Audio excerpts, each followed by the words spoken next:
রমাকান্ত একজন ধাবাওয়ালা ছিল। ওর ধাবা হাইওয়েতে ছিল, সেই জন্যে সবসময় গ্রাহকদের ভিড় লেগে থাকতো। দাদা, একটা ঘুগনি লুচি, একটা পোলাও আর একটা খিচুড়ি দাও, একটু তাড়াতাড়ি দাও। আচ্ছা ঠিক আছে, এক্ষুনি দিচ্ছি। রমাকান্ত অনেক বেলা অবধি নিজের ধাবাতে কাজ করত, আর অনেক রাত্রিবেলা যখন ও বাড়ি ফিরত তখন তার মেয়ে নীলিমা তার জন্য অপেক্ষা করত। তুই এখনো ঘুমোসনি? আজ অবধি কখনো এরকম হয়নি যে তোমাকে খাবার না খাইয়ে আমি ঘুমিয়ে পড়ি। এখন অবধি তো নয়, কিন্তু এর পরে তো হতে পারে। আর এরকম কেন বলো? কারণ আমি তোর বিয়ের জন্য একটা সম্বন্ধ দেখেছি। না বাবা, আমি বিয়ে করতে চাই না এখন। সব মেয়েরাই এরকমটাই বলে, কিন্তু নিজের শ্বশুর বাড়ি যাওয়ার পর নিজের বাবা মাকেই ভুলে যায় হয়তো, কিন্তু আমি ওই মেয়েদের মতো নই। বাবা, তুমি কি এমন কোনো ছেলে খুঁজতে পারবে না যে আমাদের সাথে এসেই থাকবে? ঘর জামাই যাই তোমার মেয়ের। মা, মেয়েরা তো বিয়ে করে অন্য বাড়িতে যাবে, এটাই তো সংসারের নিয়ম, আর এটাই সঠিক। মানে তুমি আমাকে নিজের থেকে দূরে সরিয়ে দিতে চাও? একদমই না, কিন্তু তোর বিয়েটাও তো আমাকে দিতে হবে। আমি তো তোর জন্য এমন একটা ছেলে খুঁজছি যে তোর এত বেশি খেয়াল রাখবে যে আমাদের কথা তোর মনেই পড়বে না, দেখিস। কি বাবা তুমিও? আরে তোমাদের দুজনের হয়ে গেলে গিয়ে খাবার খেয়ে নাও, অনেক রাত হয়ে গেছে। আচ্ছা ঠিক আছে। রমাকান্ত নিজের মেয়েকে খুব ভালোবাসতো, কিন্তু এটাও সত্যি ছিল যে খুব তাড়াতাড়ি ওর মেয়ের বিয়ে হয়ে যাবে। আর এখন রমাকান্ত আরো অনেক সময় অবধি ধাবাতে কাজ করতে শুরু করলো। কি হয়েছে মালিক, আজকে এত দেরি হলো যে? তাও ধাবাটা বন্ধ করনি? দেরি তো হয়েই গেছে, ভাবছি আরো কয়েকজন গ্রাহকের পেটটা ভরে দিই। এমনিতেও মেয়ের বিয়ের জন্য অনেক টাকা পয়সা লাগবে। ঠিক আছে মালিক, ছোট মালকিনের বিয়ে খুব ধুমধাম করে দেব আমরা। একদম। রমাকান্তের চাকররাও তার সাথ দিল, আর ওরাও ওভারটাইম করতে শুরু করলো। 1 মাস পর নীলিমাকে দেখতে ছেলের বাড়ির লোকেরা এলো, আর ওরা নীলিমাকে পছন্দ করে ফেলল। 2 মাস পরে একটা শুভ লগ্ন আছে, এদের দুজনের বিয়ের জন্য অতি উত্তম, বুঝতে পেরেছো? ঠিক আছে পণ্ডিত মশাই। সবাই খুশি ছিল, নীলিমার বিয়ে পাকা হয়ে গেছিল। রমাকান্ত এদিক ওদিক থেকে টাকা জোগাড় করতে লাগলো। ও এটা চাইতো না যে তার মেয়ের বিয়েতে কোনো রকমের কমি থাকুক, কিন্তু একদিন যখন ও তাড়াহুড়োয় হাইওয়ে রোড ক্রস করছিল, তখনই একটা ট্রাক এসে ওকে ধাক্কা মেরে দেয়, আর ও ওখানেই মরে যায়।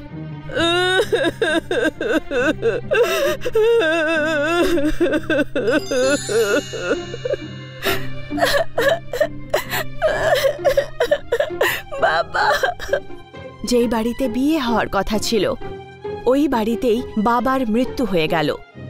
সরিতা আর নীলিমার জীবন একদম শেষ হয়ে গেল।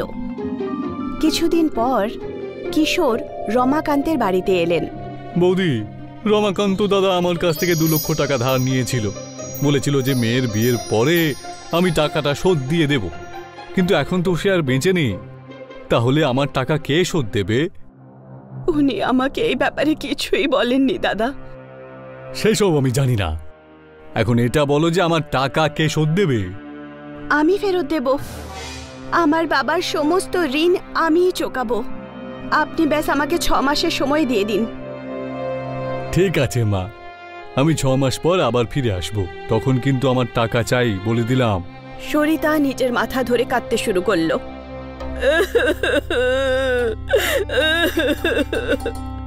মা, তুমি চিন্তা করো না, কিন্তু এই ঋণ কি করে শেষ করব?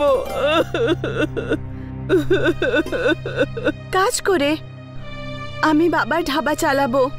তো সোনা, তুই কি করে এসব করবি? করে ফেলবো মা, বাবা আছে তো আমার সঙ্গে। আর পরের দিনই নীলিমা ধাবায় পৌঁছে গেল। কাকু, আজ থেকে আমি ধাবা সামলাবো। ঠিক আছে মা, তোমার বাবা আমাদের জন্য অনেক কিছু করেছেন, আমরা সবাই তোমার পাশে থাকবো মা। আপনার কাছে এটাই আশা ছিল। ধাবায় গাড়ি দাঁড়াতে লাগলো, আর লোকেরা খাবার খেতে আসতে লাগলো। নীলিমা সবার অর্ডার আর পয়সা নিত। সকাল থেকে রাত অবধি ও ধাবাতেই কাজ করত। ধাবা বন্ধ করার সময় নীলিমা হিসেব করল, আজ তো শুধু 3000ই হয়েছে, যা দিয়ে শুধু 1500 টাকা রোজগার হয়েছে। এরকম চললে তাহলে আমি কিশোর কাকুর টাকা কি করে দেব? হে ভগবান, আমার সাহায্য করো। পরের অনেক দিন পর্যন্ত নীলিমা সকাল থেকে রাত অবধি কাজ করতে লাগলো, আর যা রোজগার সে করত তা কমই ছিল। ও একদম সন্তুষ্ট হলো না। অনেক দিন কেটে গেল। এক রাত সমস্ত চাকররা চলে যায় আর নীলিমা ধাবা বন্ধ করছিল। তখনই ওখানে একজন বয়স্ক সাধু এলেন। মা 2 দিন ধরে কিছু খায়নি, যদি কিছু খাবার থাকে দাও না। আসুন, বসুন। কিন্তু মা, আমার কাছে তো তোমাকে দেবার জন্য টাকা নেই। কোনো ব্যাপার না। নীলিমা কিচেনে গেল। তখন ওখানে সবজি ছিল কিন্তু রুটি ছিল না। নীলিমা দেখল যে রুমালি রুটির আটা মাখা আছে। ও সঙ্গে সঙ্গে উনুন জ্বালালো আর 2টো রুটি উনুনের বানিয়ে দিল আর সবজির সাথে ওই সাধুকে দিয়ে দিল। ওই সাধু খুব ক্ষিধার্ত ছিলেন। খাবার দেখতেই উনি খেতে শুরু করলেন। যখন ওনার খাবার শেষ হলো তখন উনি হাত ধুলেন। ধন্যবাদ মা, তুমি একজন ক্ষুধার্তর পেট ভরিয়েছ। ঈশ্বর তোমার সবসময় মঙ্গল করবে। আমি ঈশ্বরের কাছে তোমার জন্য প্রার্থনা করব। আমার জন্যে নয়, আমার বাবার জন্য প্রার্থনা করুন। উনি এখন এই দুনিয়াতে নেই। সঙ্গে সঙ্গেই ওই সাধু নীলিমার অতীতের ব্যাপারে জানতে পারলেন। তুমি খুব সাহসী মা, আর তোমার এই সংগ্রামে আমি তোমাকে সাহায্য করব। যে কলসিতে তুমি রুটিটা বানিয়েছ না, সেই কলসিটা আজ থেকে জাদু কলসি হয়ে যাবে। যে ওই কলসিতে বানানো রুটি খাবে সে নিজেকে আর 2টো না খেয়ে আটকাতে পারবে না। আর তুই দেখিস তারপর থেকে তোর কিরকম উন্নতি হয়। নীলিমা ওই সাধুর আশীর্বাদ নিল আর সাধু বাবা ওখান থেকে চলে গেলেন। আর নীলিমা ধাবা বন্ধ করে নিজের বাড়ি চলে এলো। পরের দিন সকালে নীলিমা ধাবা খুলল আর রোজকার মতো গ্রাহকও আসতে লাগলো। একজন গ্রাহক রুমালি রুটি অর্ডার করলো। আর একটা কলসি রুটি। ও দ্বিতীয়টাও খেয়ে ফেলল। আর একটা দাও। আরে ভাই, তুই এটা নিয়ে 3 নম্বর খাচ্ছিস। আরে কি আর করি বলতো, এত ভালো কলসি রুটি আমি জীবনেও খাইনি। তুই একটা খেয়ে দেখ না। আর তারপর কি ছিল, যেই ওখানে রুমালি রুটি খেত সবাই বারবার অর্ডার করতে লাগলো।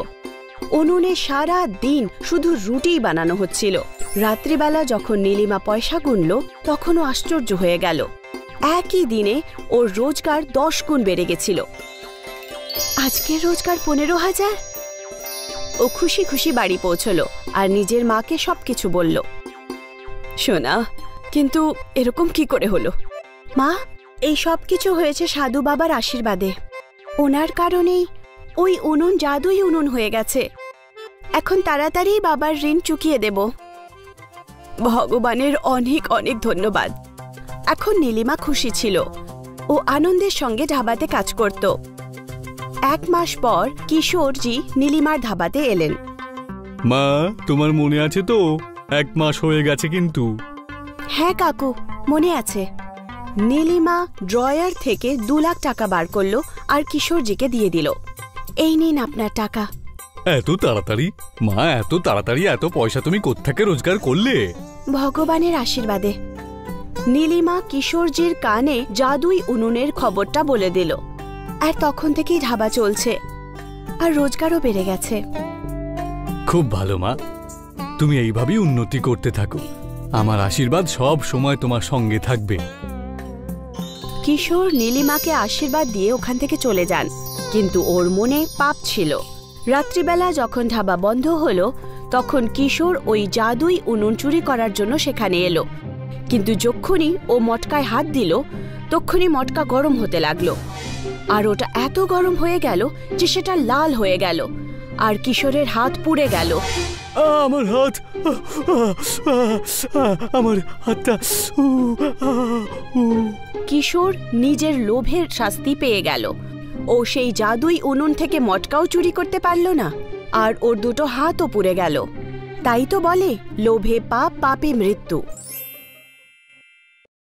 গৌরব রেল স্টেশনের বাইরে আলু পরোটা বানানোর বিজনেস করত।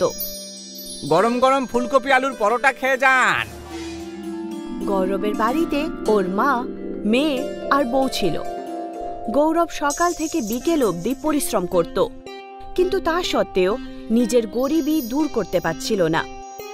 শোনো না, আলু পরোটা বানানোর জন্য না অনেক জিনিসের দরকার পড়ে। তুমি একটা কাজ করো, তুমি সাধারণ পরোটা বানিয়ে বিক্রি করো, যাতে আমাদের খরচা কম হবে আর রোজগারও অনেক বেশি হবে। না, আমি এটা করতে পারবো না। সাদা পরোটা খেতে কেউ ভালোবাসে না, বুঝেছো? আর বাবাও তো ফুলকপি আর আলুর পরোটাই বিক্রি করতো, সেজন্য আমিও তাই করব। গৌরবের কাছে অনেক রকমের গ্রাহক আর ওদের অনেক রকমের ডিমান্ড থাকতো। শোনো ভাই, আমার পরোটাতে একটু ফুলকপি আর আলু বেশি করে ভরে দিও। আর আমার একটু পরোটার সাথে তরকারিও লাগবে। আমাকে পরোটার সাথে একটু আচার দিও। আমার পরোটার সাথে দই লাগবে। গৌরব কখনো কখনো গ্রাহকদের ডিমান্ড শুনে অস্থির হয়ে পড়ত। আপনার যদি পরোটার সাথে তরকারি চাই, তাহলে আলাদা করে টাকা দিতে হবে। আমি আলাদা করে টাকা দেব না। দেখতে পাচ্ছ তোমরা সবাই, এই গৌরব তো তরকারির জন্য আলাদা করে টাকা চাইছে। চলো চলো, আমরা এখানে আর খাবার খাবো না। আরে শোনো, তোমরা সবাই কোথায় যাচ্ছ? আরে দাঁড়াও। একদিন গৌরব খুব নিরাশ হয়ে বাড়ি ফেরে। কি হলো? পরোটা খাওয়ার গ্রাহক দিনের পর দিন কম হয়ে যাচ্ছে। গ্রাহকরা টাকাও দিতে চাইছে না, কিন্তু ওদের পরোটার সাথে তরকারি, দই, আচার সব কিছু চাই, বুঝতে পেরেছো? চলো কোথাও বাইরে গিয়ে ঘুরে আসি, একটু মুড ফ্রেশ হয়ে যাবে। আমাদের কাছে অত টাকাও নেই যে কোনো ট্যুরিস্ট প্লেসে আমরা ঘুরতে যেতে পারি। তোমার বাড়ি থেকেই বরং একটু ঘুরে আসি। গৌরব নিজের শ্বশুর বাড়িতে ঘুরতে গেল, যেটা একটা গ্রামে ছিল। রাস্তায় গৌরব আর ওর বউয়ের তেষ্টা পেল। ওরা কোথাও ঝর্ণার আওয়াজ শুনতে পেল। এই ঝর্ণার শব্দটা পূর্ব দিক থেকে আসছে। গৌরব আর ওর বউ পূর্ব দিকে যেতে লাগলো। জঙ্গলের পেছনে ওরা একটা ঝর্ণা দেখল। এই ঝর্ণাটা দেখতে তো দারুণ। গৌরব আর ওর বউ মন ভরে জল খেয়ে তেষ্টা মেটালো আর হাত পাও ধুয়ে নিল। যখন ওরা যাওয়ার জন্য তৈরি হলো, তখন ওরা কারোর আওয়াজ শুনতে পেল। এই আওয়াজ ঝর্ণার পেছন থেকে আসছে। ঝর্ণার ভেতরে ঢুকে দেখতে হবে, তবেই বোঝা যাবে যে ওপারে কে রয়েছে। কিন্তু ঝর্ণার ভেতরে ঢোকাটা বিপজ্জনকও হতে পারে। না না না, এটা কোনো রকমের জাল হতে পারে। তখনই ঝর্ণা থেকে একটা আওয়াজ আসে। না না, এটা কোনো জাল নয়। আমাকে সাহায্য করো, আমি একজন সাধু। আমাকে এখান থেকে মুক্তি দাও। ঝর্ণার ভেতরে আমাকে যেতেই হবে। আমি যদি ওখানে বন্দি থাকতাম, তাহলে আমি কি এটা চাইতাম না যে আমায় কেউ মুক্তি করুক? গৌরব ঝর্ণার পাড়ে গেল। ও দেখতে পেল একজন সাধুকে কাঁটাদার লাঠির সঙ্গে বাঁধা আছে। সাধুর পিঠ থেকে রক্ত ঝরছিল। তুমি কে, আর এখানে কি করে চলে এলে? আমি সবকিছু বলবো, আগে তুমি আমাকে এখান থেকে মুক্তি দাও। গৌরব দড়ি কেটে দিল আর সাধু আজাদ হয়ে গেলেন। তোমাকে অসংখ্য ধন্যবাদ। আমি একজন সাধু, আর আমার কাছে কিছু অদ্ভুত শক্তি আছে। আমি মানুষের ইচ্ছা পূরণ করতে পারি। যে কয়েকজন আমার সুযোগ নিয়ে বাজে কাজ করার জন্য চেষ্টা করেছিল, যখন আমি ওদের কথা না শুনি, তখন ওরা আমাকে এই ঝর্ণার পেছনে বন্দি করে দেয়। তোমার কাছে যখন অদ্ভুত শক্তি রয়েছে, তখন তুমি নিজেকে কেন রক্ষা করতে পারোনি? আমি আমার শক্তির প্রয়োগ নিজের জন্য করতে পারি না। আচ্ছা সাধু। আচ্ছা সাধু বাবা, আমি এখন আসছি। আমাকে শ্বশুর বাড়ি যেতে হবে, আর দেরিও হয়ে যাচ্ছে। আরে তুমি খালি হাতে কেন যাচ্ছ? তুমি আমাকে সাহায্য করেছো, তুমি বলো আমি তোমায় কি সাহায্য করতে পারি। তোমার যদি কোনো ইচ্ছা থাকে তাহলে বলো আমায়। না সাধু বাবা, আমি আসলে খেটে খুঁটে আমার জীবনে কিছু একটা করতে চাইছি। সাধু গৌরবের কাজে অনেক খুশি হলো, আর উনি মনে মনে গৌরবকে আশীর্বাদ দিলেন। গৌরব নিজের শ্বশুর বাড়ি থেকে ফিরে আসার পর আবার আলু পরোটার বিজনেস শুরু করে দিল। আসুন, গরম গরম ফুলকপি আলুর পরোটা খেয়ে যান। আসুন আসুন। গ্রাহক আবার অনেক রকমের ডিমান্ড করতে লাগলো। আরে ভাই, পরোটার সাথে আমার তরকারিও লাগবে। তরকারি তো আর নেই। তক্ষুনি হঠাৎ করে ওই পরোটার থালায় একটা সবজির বাটি রয়ে গেল। আমার পরোটার সাথে দই লাগবে। আমার কাছে দই নেই।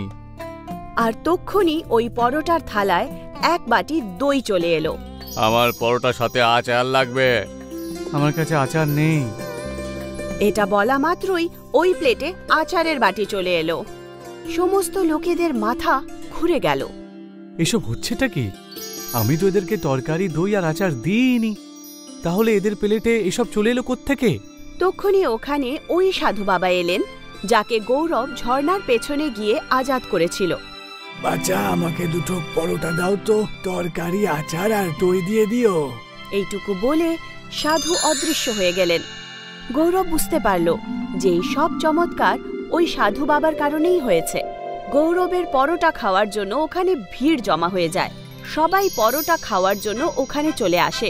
পরোটার সঙ্গে ওরা দই, সবজি, আচার সবকিছু ওরা পেয়ে যেত, আর ওরা মজা করে খেত। ওরা খুব খুশি হলো। গৌরব খুব ভালোভাবে পরোটার বিজনেস করে টাকা ইনকাম করলো। কয়েকদিনের মধ্যেই গৌরব ধনী লোক হয়ে গেল।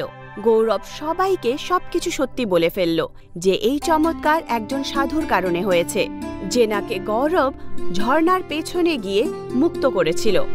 ওই সাধু ঝর্ণার কাছেই ধ্যানে বসে তপস্যা করতে লাগলেন। গৌরবের পাশেই দীপক নামের একজন লোক ঠেলা লাগাতো। দীপকও পরোটাই বিক্রি করত। দীপক ভাবল যে যদি ও গৌরবের মতো বরদান পেয়ে যায় তাহলে ও তাড়াতাড়ি ধনী হয়ে উঠবে। দীপক গৌরবের কাছে গেল, আর ও কথায় কথায় ওই জায়গাটার কথা জানতে পারল যেখানে ঝর্ণা ছিল। দীপক বন্দুক নিয়ে সাধুর কাছে পৌঁছল। তুমি কে আর এখানে কেন এসেছো? শোন বুড়ো, আমার নাম হলো দীপক। আমি গৌরবের পাশেই আমার ঠেলাটা লাগাই। তুই গৌরবকে বরদান দিয়ে খুব খারাপ করেছিস। তুমি ভুল ভাবছো। গৌরব একজন ভালো মানুষ আর পরিশ্রমী মানুষ। ও আমার কাছ থেকে কোনো বরদান চায়নি। আমি শুধু ওকে এই বরই দিয়েছি যে ও যেন সারা জীবন সুখে থাকতে পারে। আমার সামনে বেশি ফটর ফটর করিস না তো বুড়ো। চুপচাপ আমাকেও লাখপতি হওয়ার জন্য আশীর্বাদ দে, না হলে বন্দুকের গুলি দিয়ে তোর খুলি উড়িয়ে দেব। এইভাবে আশীর্বাদ প্রাপ্ত করা যায় না। মনে হচ্ছে তুই এইভাবে কথা শুনবি না। দীপক সাধুর গলা টিপে ধরল, আর ওর গলা টিপতে টিপতে ওকে বলল, তাড়াতাড়ি আশীর্বাদ দে, না হলে আমি তোকে প্রাণে মেরে ফেলবো। ঠিক আছে, আমি তোকে আশীর্বাদ দিচ্ছি। দীপক ফিরে আসার পর অনেক খুশি হয়ে নিজের ঠেলা লাগালো। দীপক যখন গ্রাহকদের প্লেটে পরোটা দিত তখন প্লেটে পরোটার জায়গায় সাপ চলে আসে। যতবার দীপক প্লেটে পরোটা রাখে প্রত্যেকবার পরিণাম সেটাই হচ্ছিল। লোকেরা দীপকের পরোটা একদম খাওয়া ছেড়ে দিল। এখন সমস্ত গ্রাহক গৌরবের ঠেলাতে গিয়ে খেত, আর গৌরব দেখল যে গ্রাহকদের সংখ্যা অনেক বেড়ে গেছে। তখন গৌরব দুটো চাকর রেখে একটা রেস্টুরেন্ট খুলে ফেলল, আর এইভাবে নিজের পরিশ্রম দিয়ে সততার সঙ্গে নিজের জীবন ভালো করে তুলল। মোহনলাল গ্রামের ধনী কৃষক ছিল। তার বউ গায়ত্রীর অসুখে সব জমি বেচে দিতে হয়েছিল। সেই জন্য উনি ওনার ঘরের সামনে পরোটার দোকান খুলেছিলেন, এবং খুব তাড়াতাড়ি ওনার ব্যবহার আর সুস্বাদু পরোটা গ্রামের লোকেদের খুব ভালো লেগে গেল। সুমিত্রা আর রাজু স্কুলের সামনে একটা পিৎজার দোকান হয়েছিল, যার প্রচার রেডিও, খবরের কাগজ, হ্যান্ডবিল আর পোস্টার লাগিয়ে তোড়জোড় করে করা হয়েছিল। ভাই, আমি কাল পিৎজা খেলাম, কি ভালো পিৎজা ছিল। আমি আর আমার বাবা কার পার্কিং এ পিৎজা অর্ডার করার পরে 1 ঘন্টা অপেক্ষা করেছি, তারপর আমরা পিৎজা পেয়েছি। আচ্ছা, এত ভালো খেতে পিৎজা? তা নাই তো কি, তোমাদের তো গার্ডরা ঢুকতেও দেবে না। ঢুকতে দেবে না কেন? আরে ওটা তোমাদের বাবার মতো তো ফুটপাতের পরোটার দোকান না যে যে কেউ চলে যাবে। ওই দোকানের একটা স্ট্যাটাস আছে, বড় লোকরা তাদের গাড়ি নিয়ে দাঁড়িয়ে থাকে, তারপরেই তারা পিৎজা খেতে পারে, বুঝেছো? রকির কথা শুনে সবাই হাসতে থাকে। সুমিত্রা পরোটা নিয়ে মজাটা একদম পছন্দ করেনি। রাজু যখন স্কুল থেকে বাড়ি যাচ্ছিল তখন পিৎজার দোকানে লোকের ভিড় দেখে দাঁড়িয়ে পড়ে। সুমিত্রা ওকে বুঝিয়ে সুঝিয়ে বাড়ি নিয়ে আসে। বাবা, বাবা, আমরাও পিৎজা খেতে চাই। ঠিক আছে বাবা, খাইয়ে দেবো একদিন। এখন আমি গরম গরম আলুর পরোটা বানিয়েছি, ওটা খাও। আমি খাবো না, আমি খাবো না, আমি পিৎজাই খাবো। দেখ রাজু, পিৎজার অনেক দাম, অত টাকা আমাদের কাছে নেই যে তোমাকে পিৎজা কিনে দেব। কিন্তু কথা দিচ্ছি যে একদিন তোমায় নিশ্চয়ই পিৎজা খাওয়াবো। না বাবা, আমার কালকেই পিৎজা চাই। যদি পিৎজা না পাই তাহলে আমি কিচ্ছু খাবো না। রাজু, জেদ করিস না, বাবা তো বলছে একদিন আমাদের পিৎজা খাওয়াতে নিয়ে যাবে। না দিদি, আমি কালকেই পিৎজা খাবো। রকি দাদা স্কুলে বলেছিল পিৎজা দারুণ খেতে হয়। আরে রাজু, ও একজন ডাক্তারের ছেলে, ওদের কাছে অনেক টাকা। চল এখন খাবার খা। পরোটা খেয়ে বাচ্চারা ঘুমিয়ে পড়ে, কিন্তু মোহনলালের চোখে ঘুম ছিল না। উনি নিজের গরিব হয়ে যাওয়াটাকে অসহায়ভাবে দেখছিলেন, যে নিজের বাচ্চাদের একটু খাওয়ার চাহিদা মেটাতে পারছেন না। ওনার চোখে জল চলে এলো। ভাবতে ভাবতে জানি না কখন উনি ঘুমিয়ে পড়েছে। পরের দিন সকালে বাচ্চারা স্কুলে যায়। আজও পুরো স্কুলে পিৎজা নিয়ে কথা হচ্ছিল। বন্ধুরা, কাল আমার জন্মদিন, আর কাল সন্ধ্যাবেলায় আমার তরফ থেকে সবার জন্য পিৎজা পার্টি করছি। কাল রবিবার, স্কুলে ছুটি আছে। সবাই কাল সন্ধ্যাবেলায় ভালো ভালো জামা কাপড় পরে চলে এসো, ঠিক আছে? দাদা, আমিও আসবো তো? আমাকে বললে না তুমি? না, তোমরা ওখানে যেতে পারবে না। ওখানে শুধু বড় লোকরা আসে, যাদের স্ট্যাটাস আছে। তুমি শুধু পরোটা খাও। চল রাজু, ওদের পিৎজা থেকে ভালো আর সুস্বাদু আমাদের পরোটা। আরে যাও যাও, বাঁদররা কিভাবে জানবে যে আদা কেমন খেতে? স্কুলের বাইরে যে পিৎজার পোস্টার লাগানো আছে সেটাই দেখতে থাকো আর পরোটা খাও। ভেবে নিও পিৎজা খাচ্ছ। রকি, এরকম ভাবে বলতে নেই। চলো সুমিত্রা, ও তো এভাবেই কথা বলে। রাজু ফটো দেখে পরোটা খাওয়ার কথায় সবাই হাসতে থাকে। সুমিত্রা আর রাজুর খুব খারাপ লাগে। দুজনেই বাড়ি চলে আসে। আরে রাজু, এরকম মন খারাপ করে দাঁড়িয়ে আসো কেন? বাবা, আসলে কথা হলো রকির কাল জন্মদিন। ও সবাইকে নেমন্তন্ন করেছে, কিন্তু আমাদের করেনি, কারণ ওখানে সব বড় লোকরা আসবে। ব্যাস এই ব্যাপার। কাল আমি তোমাদের জন্য দারুণ আলুর পরোটা বানাবো আর আমরা পার্টি করব। আমি পরোটা খেতে চাই না, আমি শুধু পিৎজা খেতে চাই। আমার পিৎজা চাই। বাবু, আমি বললাম তো যে এখন আমার কাছে তোমাদের মাইনে দেবারও টাকা নেই। পিৎজা কোথা থেকে খাওয়াবো? এটা বলে মোহনলাল চোখে জল নিয়ে বাড়ির বাইরে পরোটার দোকানে চলে এলো। রাজু, তোমার এরকম বলা উচিত হয়নি। পিৎজা যে ছেড়ে দাও ভাই, যখন টাকা আসবে আমরা নিশ্চয় পিৎজা খাবো। এখনো অবধি আমাদের কাছে কি টাকা আছে? সবাই নতুন নতুন জামা কাপড় পরে, আর আমরা 2 বছর ধরে একই জামা পরি। আমরা কি কোনোদিন পিৎজা খেতে পারবো না দিদি? এরকম কথা নয় ভাই, আমরা একদিন নিশ্চয় পিৎজা খাবো। সেদিন রাতে রাজু খাবার খায়নি, পরে কেউ খাবার খায়নি। সকালে মোহনলাল উঠলো আর বাজারে চলে গেল। ফিরে এসে দেখলো রাজু তখনও ঘুমিয়ে আছে। সুমিত্রার থেকে জানতে পারলো যে রাজু এখনো রেগে আছে, আজও খাবার খায়নি। ওঠো বাবু, আজ আমি তোমাদের পরোটা পিৎজা খাওয়াবো। চলো ওঠো। বাবা, আমি বলেছি তো যতক্ষণ না পিৎজা পাবো আমি কিচ্ছু খাবো না। মোহনলাল পরোটার মধ্যে চিজ, ফ্রুটস আর স্যালাড দিয়ে পিৎজা বানায়, কিন্তু হাজার বোঝানোর পরেও রাজু খেতে চায় না। সুমিত্রাও অনেক চেষ্টা করে রাজুকে বানানো, কিন্তু পারেই না। আজ রাতেও সবাই না খেয়ে ঘুমিয়ে পড়ে। মাঝ রাতে রাজুর খুব খিদে পায়। ও রান্নাঘরে গিয়ে রেখে দেওয়া পরোটা পিৎজা খেয়ে নেয়। ওর খুব ভালো লাগে আর পরোটা পিৎজা খেয়ে যায়। মোহনলাল লুকিয়ে লুকিয়ে ওর খাওয়া দেখে। সকালে উঠে মোহনলাল বাজারে চলে যায়। ফিরে এসে সুমিত্রাকে ডাকে। সুমিত্রা, ও সুমিত্রা। হ্যাঁ বাবা, আসছি। এই নে টাকা, আর স্কুল থেকে আসার সময় পিৎজা নিয়ে আসিস। বাবা, টাকা কোথা থেকে এলো? এসেছে কোথাও থেকে। আর হ্যাঁ, আমি টিফিনে পরোটা পিৎজা রেখে দিয়েছি, খেয়ে নিস মনে করে। সুমিত্রা যখন বাড়ি থেকে স্কুলের জন্য বেরোচ্ছিল তখন বাবার সাইকেল বাইরে ছিল না। বুঝতে দেরি হয়নি যে বাবা সাইকেল বিক্রি করে টাকা এনেছে। সুমিত্রা রাজু স্কুলে পৌঁছে যায়। স্কুলে কাল রকির পিৎজা পার্টি নিয়ে কথা হচ্ছিল। সবার মুখে শুধু পিৎজার কথা। টিফিনে সুমিত্রা আর রাজু পরোটা পিৎজা খাচ্ছিল। ওখানে রীতা আসে। আরে, তোমরা এটা কি খাচ্ছ? এটা আমাদের বাবা বানিয়েছে, পরোটা পিৎজা। হ্যাঁ, এই স্পেশাল ডিশ বাবা বানিয়েছে। নাও, তুমিও খাও, খুব ভালো খেতে। আরে বাহ, দারুণ পরোটা পিৎজা বানিয়েছে তো। এটা তো দারুণ পরোটা পিৎজা। এসো সবাই দেখো পরোটা পিৎজা। কাল পার্টি পিৎজা থেকেও অনেক বেশি ভালো খেতে। সুমিত্রা প্লিজ আমাকেও এক টুকরো দাও না। হ্যাঁ হ্যাঁ রকি, এই নাও। বাহ, সত্যি দারুণ খেতে এটা পরোটা পিৎজা। এরকম তো আমি জীবনেও খাইনি। শিগগিরই পুরো গ্রামে পরোটা পিৎজার কথা ছড়িয়ে পড়লো। সুমিত্রা ওর বাবাকে পরোটা পিৎজা বানানোর কথা বলল। এখন ওদের দোকানে প্রচুর ভিড় হতে শুরু করলো। পিৎজার দোকানে গ্রাহকদের সংখ্যা ক্রমশ কমতে লাগলো।